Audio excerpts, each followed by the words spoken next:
My name is Walter Coles. I'm the executive chairman of Skeena Resources. We're developing the Eskay Creek mine in northwestern British Columbia.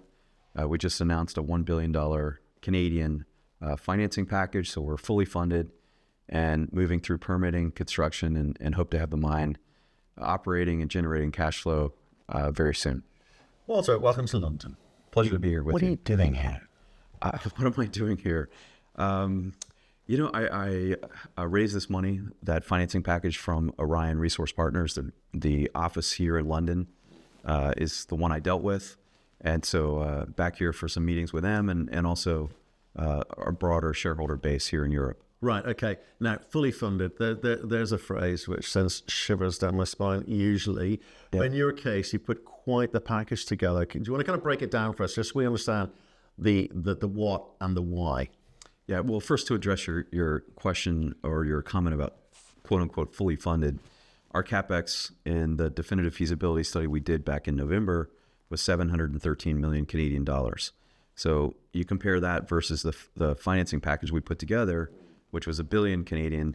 I tried to go way overboard and show that we're overcapitalized because we've seen a lot of development projects in Canada that ran over budget.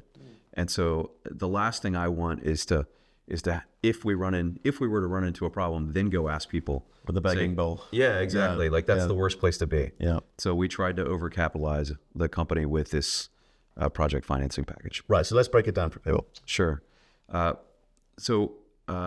US dollar terms, it was 750 million US dollars.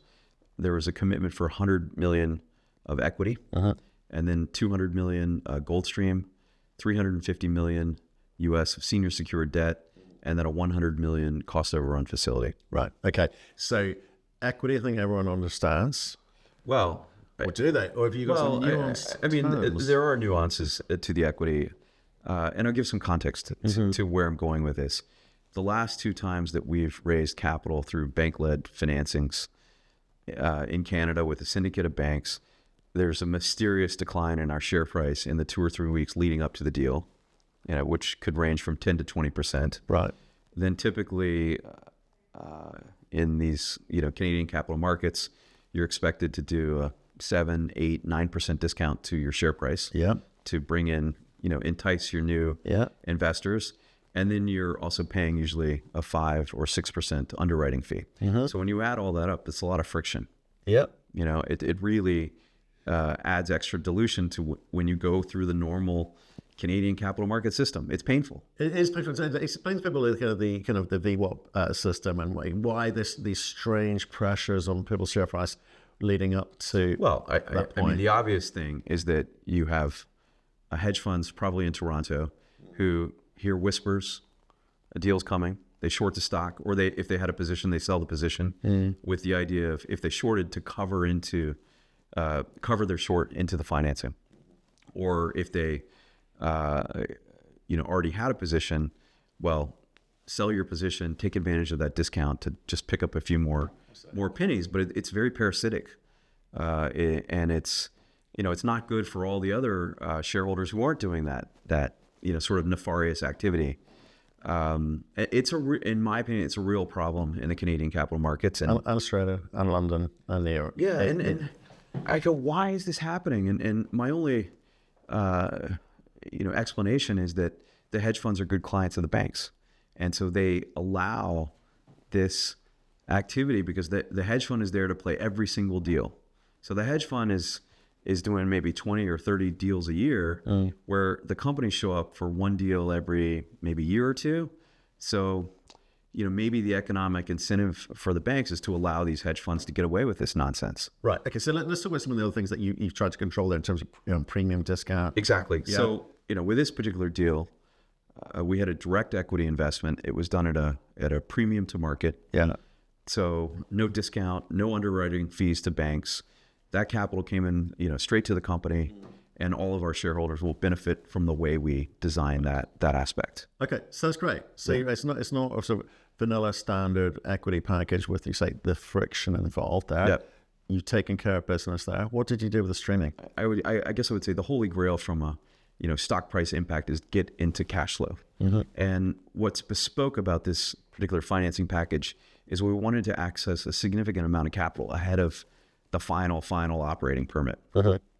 Typically, with bank financings or even with the streaming companies, they don't want to really give you the access to the capital ahead of the final permits arriving. And again, we want to be into production as quickly as we could, and therefore we were asking for a meaningful amount of capital before final permits. What percentage? Well, the entire stream Okay. is available to us before final permits. The condition precedent on the stream is the receipt of the technical bulk sample permit, which we expect to we expect to receive that in late August, September timeframe. So we have the equity that we'll use for right now, Right. on starting, operations, construction activities up at site. Then we get the technical bulk sample permit that will release the $200 million from the stream. Yeah. And then a year from now, we expect to receive our environmental assessment certificate. Right. And final permits come shortly thereafter. So we're not drawing on the senior secured debt until we have final permits in place. Partly, I just don't want to have debt outstanding. Like, we have no debt outstanding on the company until we have final permits. Okay. And what does the bulk component do for you, and what comfort does it lend them, or do they not care because it's a stream which is held in perpetuity? Well, I mean, our partner in this case, Orion, financed Bruce Jack, Pretium's project, also in Taltan territory. And so they have a comfort level and an experience in operating in this jurisdiction that I think gave them a bit of a competitive advantage versus other counterparties that we were speaking with, who maybe were a little bit more risk adverse in how much capital they're willing to advance to us ahead of final permits. We can't have been much in it because you want not just competitive advantage for Orion from their perspective, and what risk they're prepared to take on because they understand the Taltan and the district. Yeah. But you need that competitive tension too, because you want to be able to negotiate that with Orion conversations, right? Exactly. And we have the benefit of a truly special project. I mean, we're going to generate right now in the first 4 years or 5 years, we're almost just under 500,000 ounces gold equivalent per year. If you take out the silver, it's 8 million ounces silver. Right. It is a project that has scale and it has phenomenal grade, right? Right. 3.6 grams. We're talking economics. So give us the AISC, remind us. Yeah, the AISC in the feasibility study is $687 US per ounce gold equivalent. Excluding other byproducts. Like no. Antimony? No. In the feasibility study, there is no benefit given for the lead, the zinc, the antimony. That is all upside potential to our shareholders. Right. So the AISC excludes those byproducts. Yeah, not included. So there's more revenues to be had. Yes. Right. And how much work do you need to carry out to work out what that could equate to? So we're not producing like the individual metals as our product. Like, you're not getting gold bars out of Eskay. Yeah.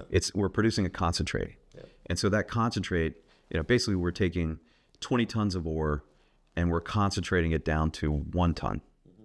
And so we will produce 150,000 tons of concentrate a year out of Eskay. Mm-hmm. That concentrate, we shrunk the volume of the ore down, and it has all those metals mixed in with it. Mm-hmm. And then we send that concentrate to a smelter, and the smelter separates out the metals based on their various melting points, boiling points. I don't exactly understand how the smelter does what they do, but they pay us a value per ton.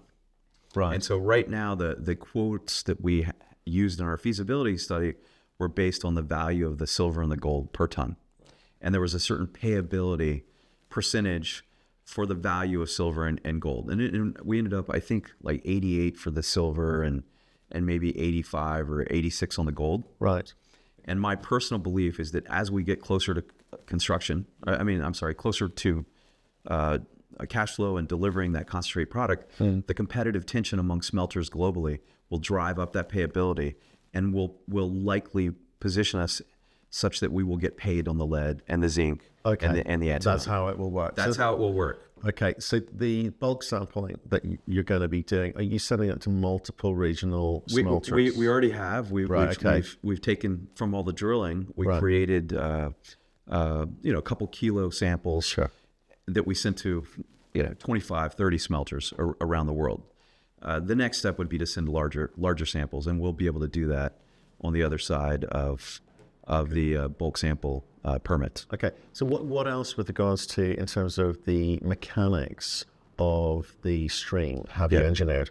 Yeah. So for me, it's really important for our shareholders that we maintain optionality to the commodity price and optionality to continued growth in the size of this project and the mine life. And when you do a stream, that's typically that's the pound of flesh that you give up because you're forward selling a certain number of ounces. You're agreeing to deliver every year X number of ounces at a price agreed to today. So if the gold price goes higher, you have lost that upside on the amount of on the number of ounces that you've agreed to deliver as part of your stream.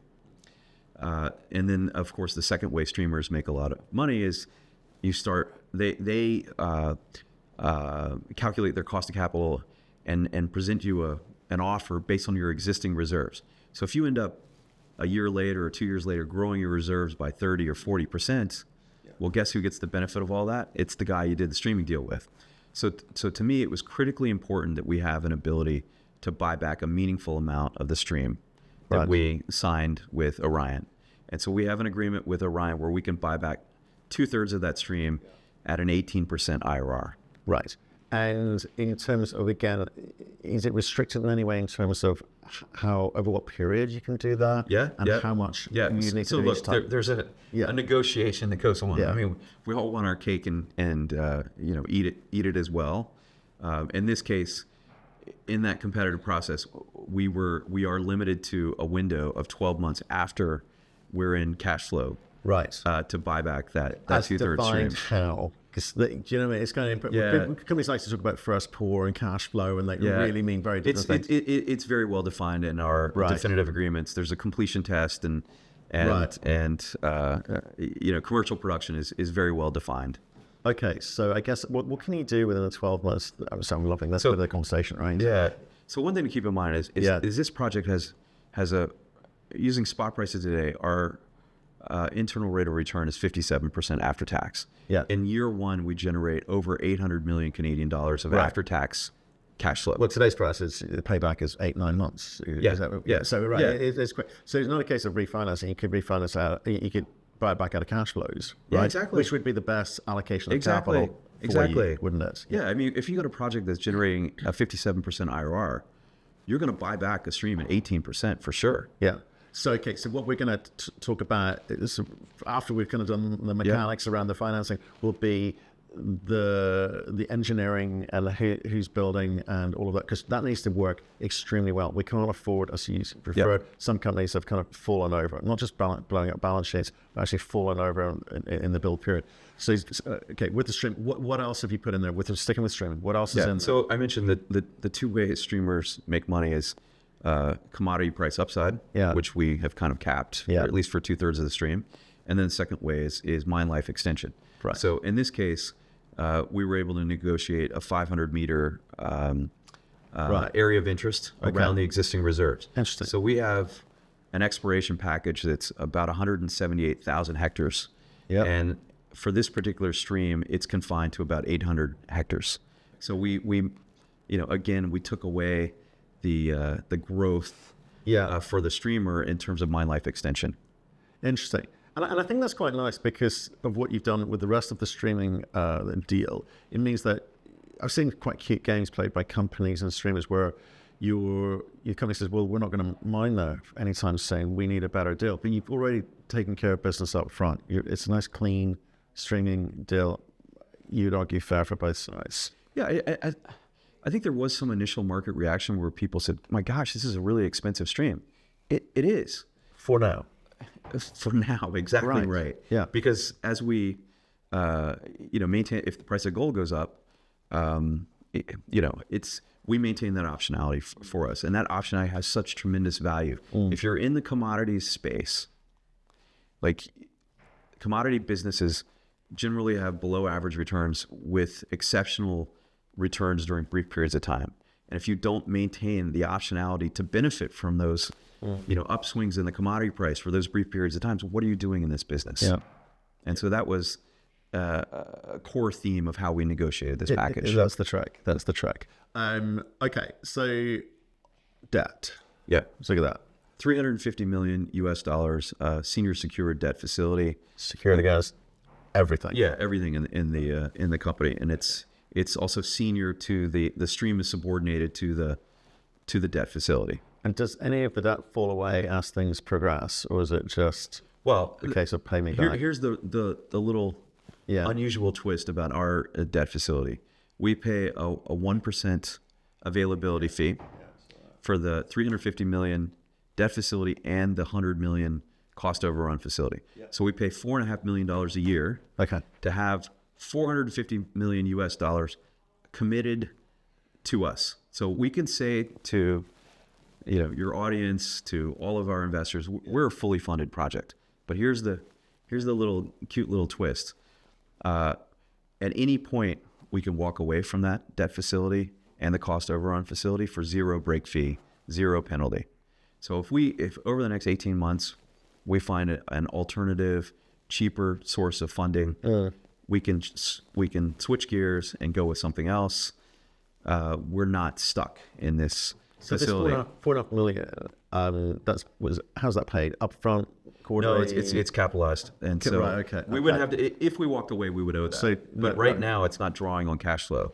Until we're in production. And well, let's talk about production, because obviously, not that $4.5 million a year is at this moment in time is super expensive. It's not. It's a good facility to have, but the build process. You've started some components of it, obviously, but when do you look to get into production? Yeah, it's sort of a range. It's mining. Like, we're not going to get it exactly right down to the week or probably not even the month. So we're targeting a range between the end of 2026 and the first half of 2027. Right. Okay, so that's absolutely fine. And then the kind of ramp up period for that you would expect to be what? Well, you can look at the amount of money that we raised, 750. Oh, the ramp up after we're let's call it 3 to 6 months. Right. Okay. Yeah. And then you're smashing it out. So just again remind people of the ounces you're aiming for.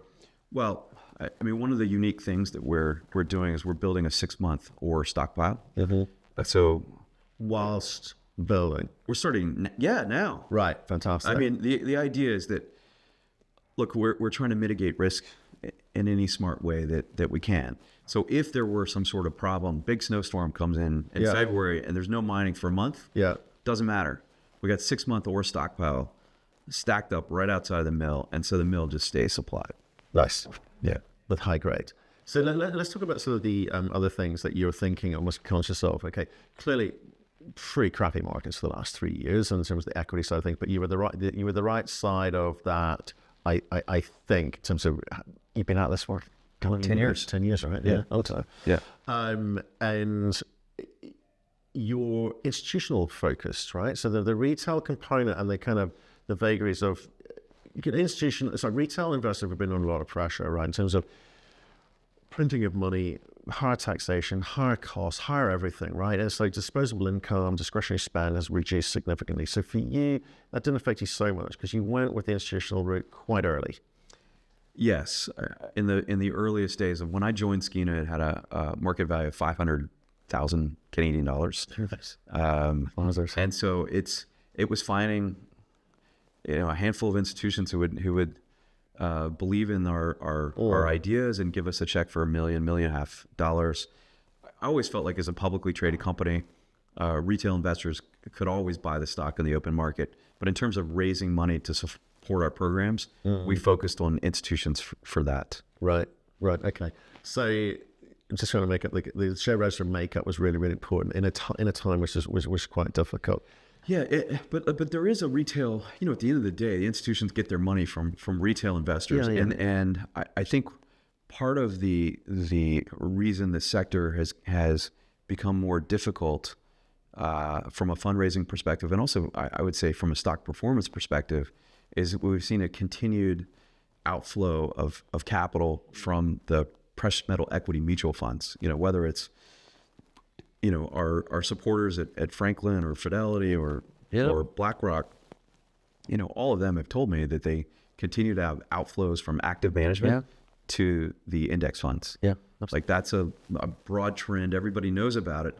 The problem is the index funds don't write you checks to go build your mine. Yeah. Right? They will buy your stock in the open market because you're part of an index. But how do you go build a company with those? Because those guys won't support you in that regard. Yeah. So the people who have been supporting the mining industry, the active managers, have been under pressure. Absolutely, huge outflows. I think here in the UK it was like 40 billion. We're down to 12 billion. In Canada it was 12 billion down Exactly. to 2 billion. It's numbers like that. I mean, it shows a huge outflow and probably trust in the market, etc. But maybe we shouldn't get into that because we'll get too angry men here. I think if we did. Right. You know, but you've got your money secure, so it's fine. It's all good. Let's kind of move over from obviously in terms of the way the register makeup into what else has been going on out there, which, you know, outside of, you know, let's say you're printing of money for fun and outflows of capital, a few companies blowing up their balance sheets because they just can't get access to the capital, can't get access to the cost of capital that they would actually need and require.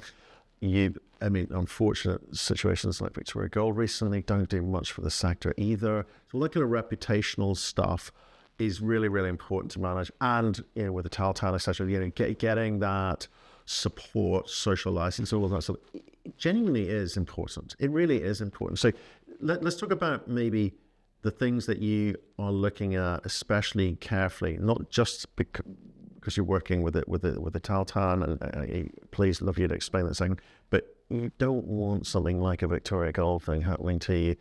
How do you spot, identify, and mitigate those sorts of things going wrong?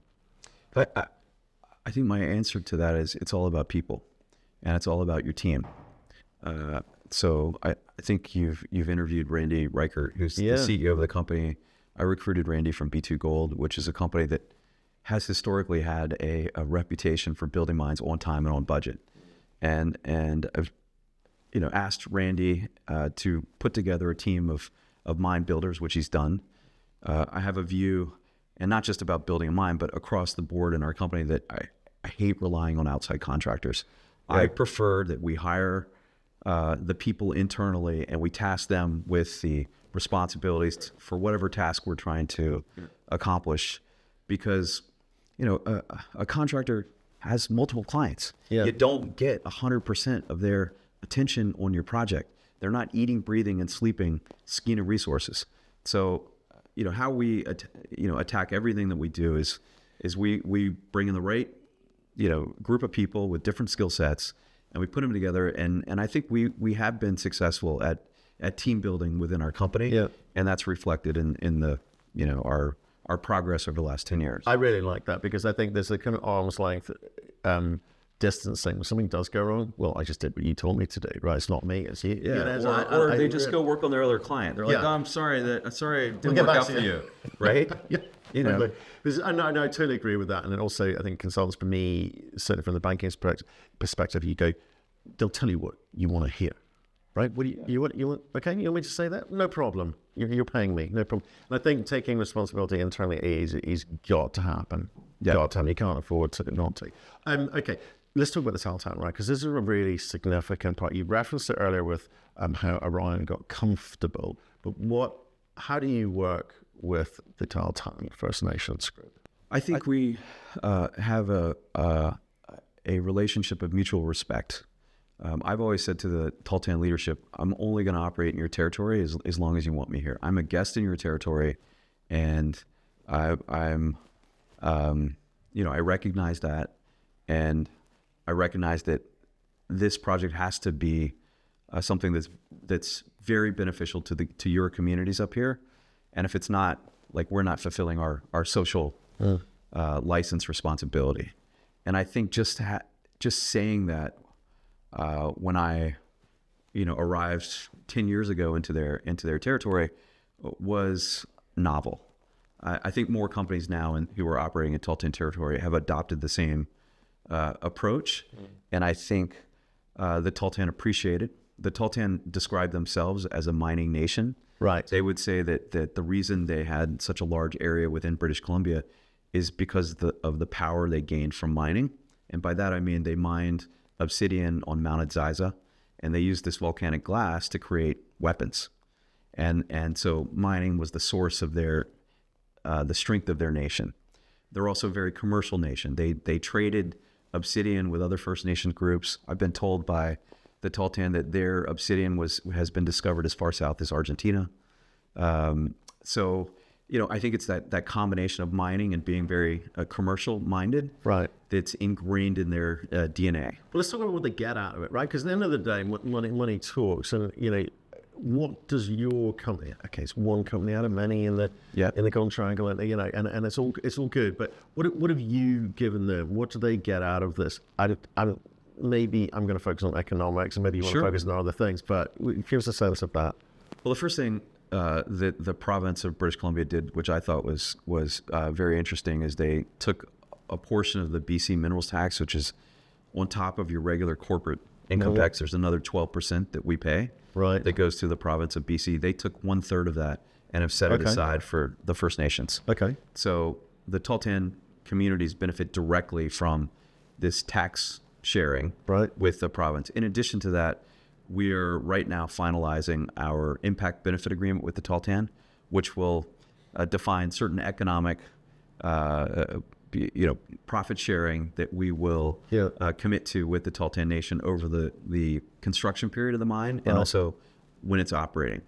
And then the third thing is philosophically, our company is always prioritizing Taltan businesses. Right. If there's a choice between a non-Taltan business and a Taltan business, and there's a tie on the the bid in terms of cost, tie will always go to the Taltan. Taltan, they've got to be competitive, right? Absolutely, and I give credit to the Taltan for recognizing that if they're not competitive, and we're forced to take contracts that are way out of the money, our business is not going to be successful. And if our business is not successful, the Taltan will not have the long-term benefits of these. Don't mean anything, right? Yeah. Okay. So which speaks to the level of sophistication, absolutely, of the Taltan Nation. Right. Now, I'm sitting talking about this, and I know there's going to be a group of people watching this going, "Oh my goodness, ESG woke, whatever the heck," right? That's not what this is. I know this is called good business, is what this is. Right, and why I want you to kind of delve into it is explain, if you don't do stuff like this, things fall over, right? That's the reality of this. I've seen it elsewhere. Obviously, there must be a lot of people. So this is about good commercial sense. It's not just I need social license or there'll be roadblocks up. This is it's good economic sense as well for the region, and it is genuine partnership. I mean, we're going to their communities, like their areas where, for the last 1,000 years, they've gone hunting for moose or stone sheep. I mean, we are intruding into their backyard, and so if we don't have their, their support, there's going to be problems. I mean, everybody gets annoyed when outsiders show up, and start changing things. So unless they're a partner in this whole journey, it's not going to work out well. Okay, so I think we've had a kind of good chat around the finances and certainly the structure of it, and I think that's really important to me to understand your thinking. Yeah. How do you think about these things, and don't sort of blithely, casually go for whatever vanilla solution that people tend to go for? So I found that fascinating in terms of the kind of build out phase. Just trying to understand how you're coming at it. Timelines is great, and that the kind of internal team versus outsourced, I like that too. In terms of coming back to the shareholder base, etc., there'll be a bit of nervousness. The build phase is, you got to get that right. But you obviously, and Orion being there, I think is a good marker for you because they're specialist money, not generalists or what I call it dumb money, rather crudely. That's going to lend comfort to other institutions. So, are you starting to, or will you start to attract during this build phase, more institutional funding? And where's the growth going to come from? What's the growth component of this? Because you've got to keep that share price moving, right? Yeah. All right. So we'll go backwards. Let's start with, how do you move the share price? There's two ways. The first is you increase your after-tax net present value of the project, and we're definitely going to do that because we're going to add years to the mine life. We don't include in this last feasibility study our other a nearby mine, which is SNP, which could be mined and the ore trucked over to Eskay. We can add mine life that way. The other... what size is it? It's quite small, right? It's just under 1 million ounces at 9 grams. So the grade's fantastic. Yeah. So it'll be a nice sort of spike mixing the SNP ore in with the Eskay Creek. Which is averaging? 3.6 grams per ton. Really nice. Another opportunity is the pit walls are right now 32-degree slope, very, very shallow slope. And that's because we hadn't completed the geotechnical drilling to prove that we could make them steeper. Now that we've done that geotechnical drilling, we know we can make it steeper. In another 18 months, we'll do a definitive feasibility study update that includes steepening the pit walls that allows the pit to go down deeper and grab more material. So again, you'll see mine life extension there. Another opportunity is all the base metals that are inside. We've got lead, we've got zinc, we've got antimony, we've got some copper. None of that's included in the economics. And so when we do the next feasibility study update, we'll be able to... When's that due? Well, we want to get through the permitting, and then after permitting, we'll do a feasibility study update. So those are all ways that we can drive the after-tax NPV. Right now, after-tax NPV at spot prices is around 3 billion Canadian dollars. I think with these other, opportunities, I think we could drive it towards 4 billion. Okay, so the way precious metal mining companies are valued is on a price to NAV, meaning you take your public market cap and you divide that by your after-tax NPV, and you get a price to net asset value ratio. A year at? Right now, if you take our market cap, it's around 800 million Canadian dollars, and we have an after-tax NPV from the definitive feasibility study of 3 billion. So right now we're, call it roughly, between 0.25, kind of around there. Yeah. Yeah. If you look at other comparable companies that are in production or if they're development companies and they're moving through construction, you see them gradually going up the price to NAV curve. They're going from 0.2 to 0.4 to 0.6 to 0.8. But they're lower grade, to be polite. They are lower grade. And would you expect to move through the phases a bit more quickly because of the margin you're making? I don't know that. I don't know the answer to that. I just know that when I look 2.5 years out, we should be probably around 1 times NAV. And so I go, okay, so, if today we're trading at 0.25 and at the end of 2.5 years, we'll be at 1 times NAV, that's a 4 multiple on the share price today. So when you talk about how are we going to grow as a company, we just have to execute and deliver on what we've promised our shareholders, which is take this mine through construction and get it into production. And that's what I said is the holy grail on valuation is you move from developer to producer. Yeah, essentially, we just did a bit of analysis I put out 2 weeks ago, maybe, or just, say 10 of the most well-known producers and what they've actually returned over the last, since 2017 to now. It's kind of interesting. If you can start behaving like they did, in fact, there's a couple of standout ones which are probably like on way past where we thought they'd get to. I think it's an interesting 24 months for you. Yeah. It really is.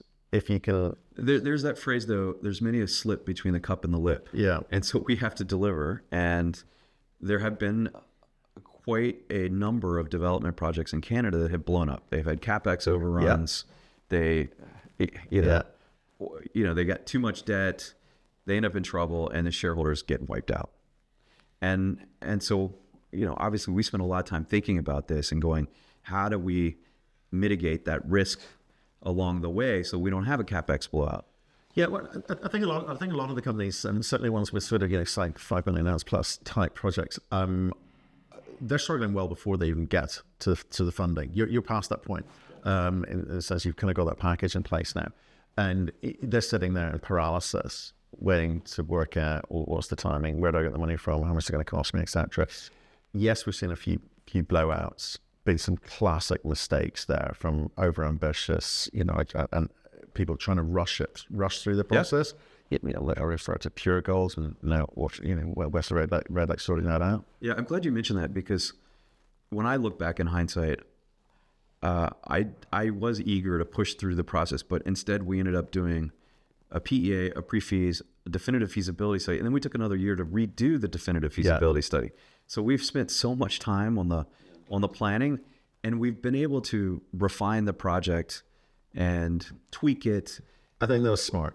We in hindsight, it was absolutely the right decision to take more time and work through the engineering. Yeah.